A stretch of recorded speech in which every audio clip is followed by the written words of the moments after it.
హనుమకొండ జిల్లా భీమదేవరపల్లి మండలం మంగళపల్లి శివారులో రోడ్డు ప్రమాదం చోటు చేసుకుంది.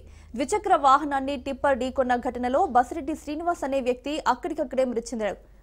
తన ఇద్దరు మనవళ్లను శ్రీనివాస్ కటింగ్ చేయించడానికి తీసుకెళ్తుండగా ఈ ప్రమాదం జరిగింది. ఈ ప్రమాదంలో ఇద్దరు చిన్నారులకు స్వల్ప గాయాలయ్యాయి.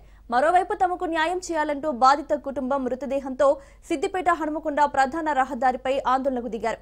భారీగా ట్రాఫిక్ జామ్ కావడంతో అక్కడికి చేరుకున్న కాజీపేట ఎస్పీ ప్రశాంత్ రెడ్డి ప్రమాదానికి కారణమైన టిప్పర్ డ్రైవర్ పై చట్టపరమైన చర్యలు తీసుకుంటామని హామీ ఇవ్వడంతో ఆందోళనను విరమించారు బాధితులు.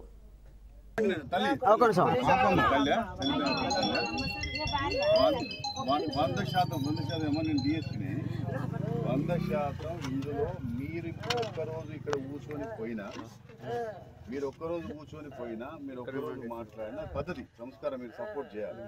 ఒక్కరోజు పోతే దొరికే వరకు నిద్రపోకుండా వెంట పెట్టడం పోలీసులు దొరికే వరకు 100